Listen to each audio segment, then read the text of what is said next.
Hey there, physical science students. This is Miss Ruark. This is the beginning of our next unit, which is our unit on energy. And we're going to start chapter 3 or chapter 13, excuse me, by talking about power and work.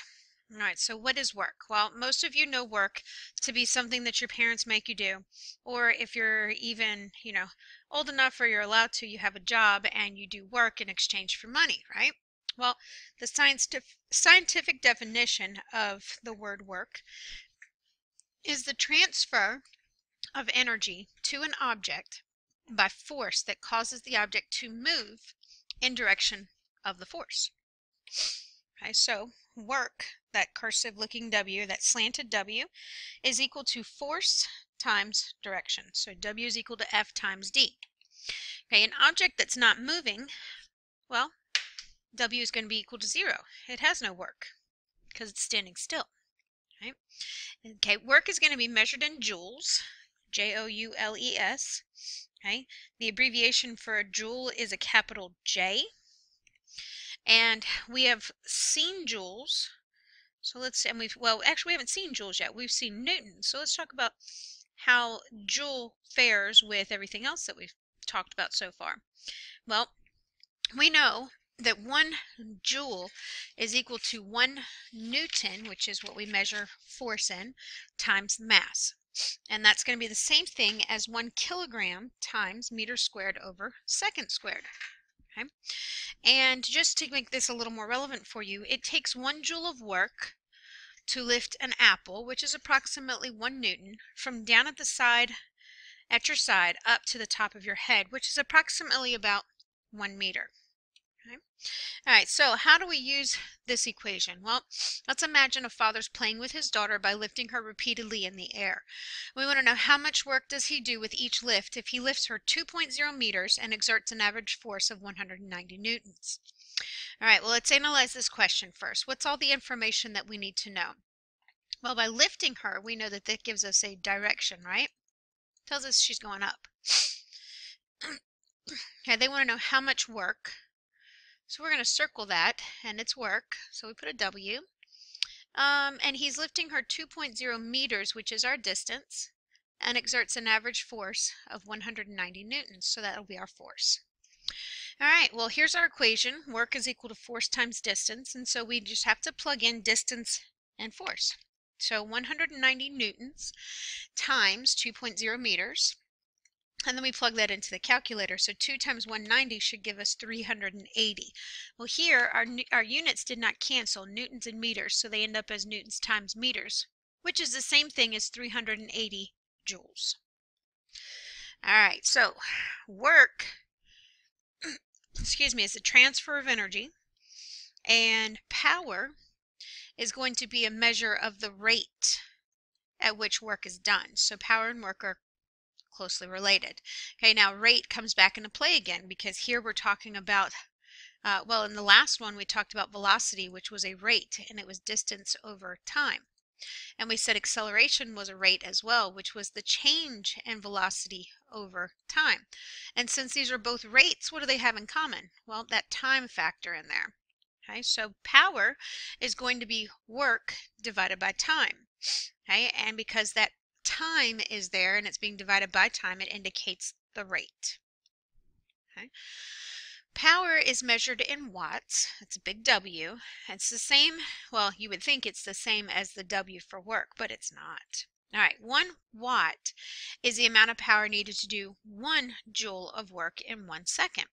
Okay, and you need to make sure that you don't confuse the W's because the W for work is an italic W, or it's slanted.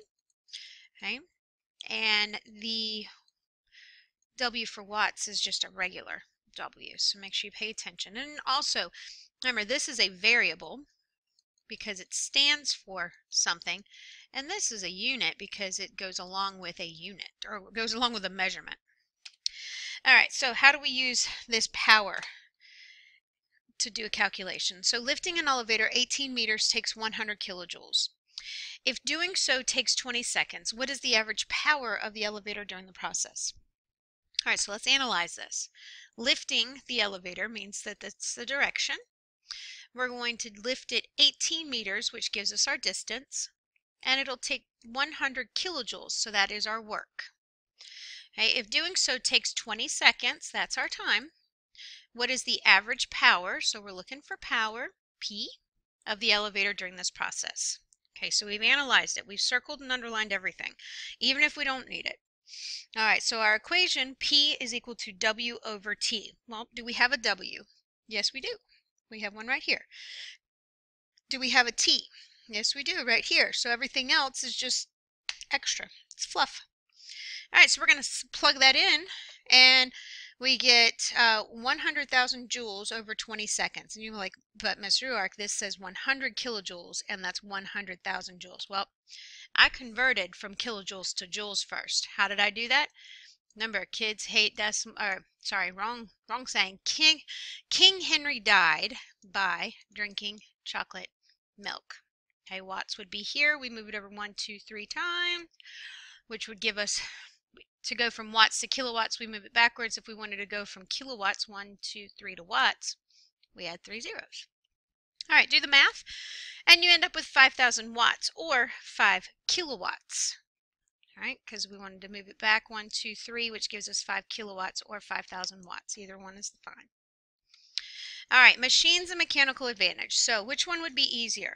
Lifting a car by hand or lifting a car by using a jack? Okay, which one's easier? If you said lifting a car by hand, you're correct. No, I'm just joking. It's actually using a jack. That's why you use a jack to lift the car when you're going to change a tire. Okay, well, which one requires more work? They actually require the same amount of work. They don't, just because one's easier doesn't mean it's less work. All right, so why is it easier? Because you've got a machine there. Machines are good because they can change the size of the input force, that's how much force you put into it, the direction of the force, or they can make both of them change so that the task is easier. So here, you're going to push down on this wedge, which is a machine. Okay, when we push down on the wedge, it changes the force. See, it pushes the force out. It also changes the size of the input force. When you put this in, the force that's coming out from the sides is a different amount than the amount that was put in because of the machine. Okay, machines can also make force greater by decreasing the distance over which force is applied, which ends up multiplying the force or making it greater. All right, so here's a bike, and this wheel here is pretty big in comparison to the gears and the cogs that are down here holding the chain on. Okay, so these gears and these cogs here, those would be your machine, and what they're doing is decreasing the distance over which the force is applied. So instead of having to move your foot all the way around where this big tire is, you move it around where the pedal is, really small, right? And it ends up multiplying the amount of work or force that's put into this tire to make it go faster. Okay, mechanical advantage.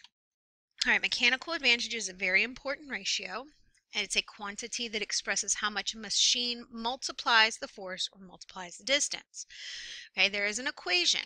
MA, or mechanical advantage, is equal to the output force over the input force. Here's a ratio. Okay, output over input, which is the same thing as input distance over output distance. And here is another ratio.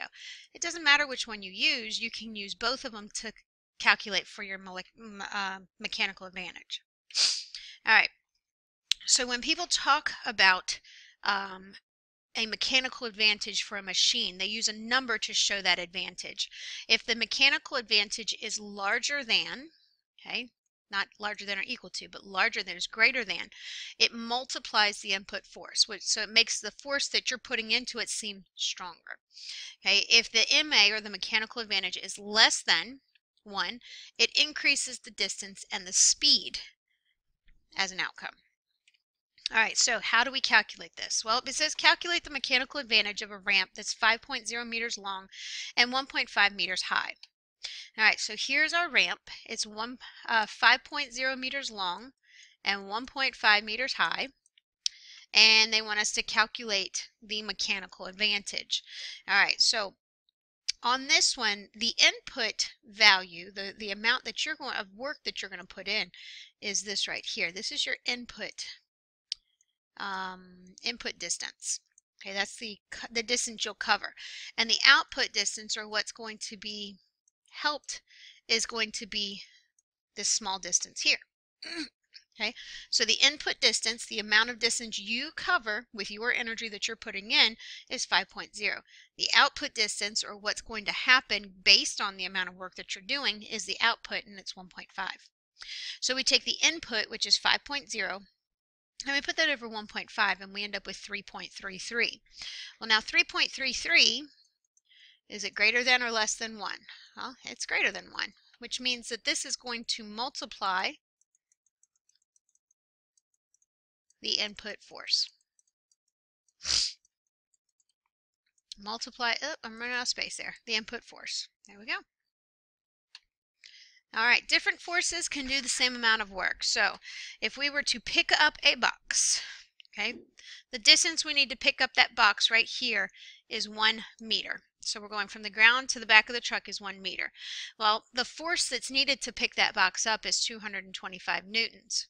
So to calculate the amount of work that goes into it, we take force times distance, which gives us 225 joules of work that's going to be put into this. All right, well, what if we were to push that same box up a ramp? Well, the ramp to get from the ground to the back of the truck has a distance of 3.00 meters. The force needed to push that box up is only 75. Okay, so here we take force times distance, which is 75 times 3, and we end up getting the same amount of work. It's just which one's easier, right? Yeah, so it's the same thing, it's just different amount. Which one's going to be easier for you? And that's why you use those machines. All right, and here you go. I'll see you in class.